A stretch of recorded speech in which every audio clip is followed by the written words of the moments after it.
Hai semua, perkenalkan kami dari kelompok 2 TPB 50 dari Institut Teknologi Sumatera. Pada hari ini kami akan memberikan video fisika dasar mengenai fluid dinamis pada balon udara dalam rangka memenuhi tugas Research by Learning atau yang bisa disingkat dengan RBL. Sebelum itu izinkan kami memperkenalkan diri. Nama saya Hans Bonato Batubara dari Prodi Teknik Informatika dengan NIM 120, 140 dan 131 dan Saya Dodi Rifai Siombing, NIM 120, 140, 132 dari Prodi Teknik Informatika.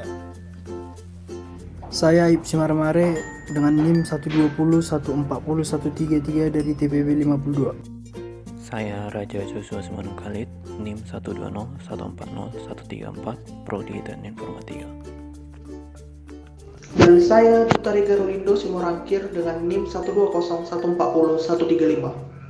Saya Fajar Maulana dari Prodi Teknik Informatika, NIM 120140136. kalian pasti tahu balon udara. Yap, benar, balon udara. Tapi apakah teman-teman tahu bagaimana mekanismenya balon udara bisa terbang? Coba pikir-pikir, massa balon udara itu sangat besar. Ditambah lagi ada penumpang di dalamnya. Itu membuat kita merasa heran, bukan? Nah, mari kita simak bagaimana balon udara yang memiliki massa yang besar itu bisa terbang tinggi, bahkan terkadang ketinggiannya itu bisa tidak masuk akal dan mind blowing gitu. Let's check it out. Usut punya usut, hal itu terjadi karena balon udara merupakan salah satu contoh penerapan energi kinetik gas. Nah, balon udara panas dapat terbang karena udara yang dipanaskan lebih ringan massanya daripada udara luar sekitarnya, sehingga massa balon udara yang berat itu menjadi lebih ringan dan terbawa oleh massa dari balon udara panas yang mengangkatnya ke atas dan menimbulkan gaya terangkat ke atas atau gaya apung.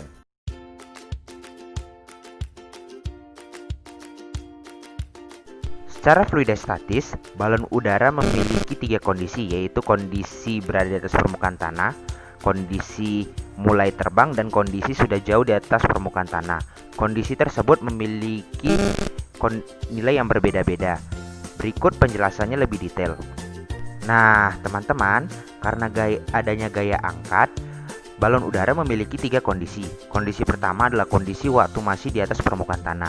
Kondisi ini terjadi karena massa dan tekanan serta gaya angkat ke atas masih bernilai lebih kecil dibandingkan dengan gaya gravitasi, sehingga dia memiliki posisi di atas permukaan tanah.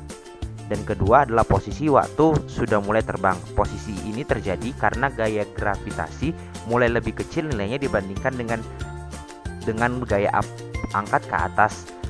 Dan posisi terakhir adalah posisi terbang, di mana posisi ini terjadi karena gaya angkat jauh lebih besar dibandingkan dengan gaya gravitasi. Karena 3 posisi ini, maka berlaku juga hukum kekalahan energi. Hukum kekalahan energi adalah energi awal sama dengan energi akhir, di mana kondisi pertama energi yang tersedia hanya energi kinetik, sementara energi potensialnya bernilai 0. Di posisi kedua, saat balon udara sudah mulai terbang, dia memiliki energi kinetiknya dan juga energi potensialnya.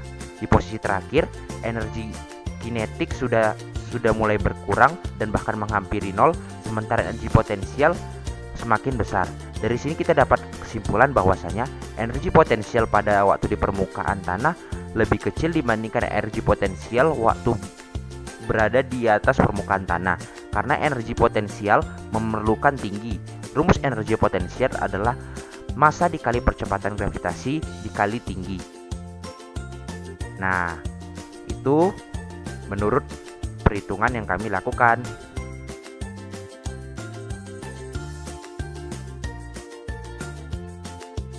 Nah, untuk fluidodinamisnya, balon udara mengalami konsep fluidodinamis ketika balon udara sudah terbang naik ke atas karena gaya apung, ataupun bisa dalam hal ini kita sebut dengan gaya terangkat ke atas.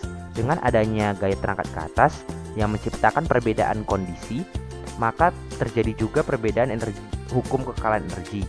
Nah, dari sini kita dapat kesimpulan bahwasanya kecepatan mengalami perubahan pada kondisi-kondisi yang berbeda, sehingga dari sini kita bisa mengasumsikan dengan rumus itu dan juga tidak adanya perubahan tekanan dan pengaruh tekanan, maka itu sesuai dengan hukum fluidodinamis dari persamaan Bernoulli, di mana persamaan tekanannya bernilai konstan dan tidak mengalami perubahan.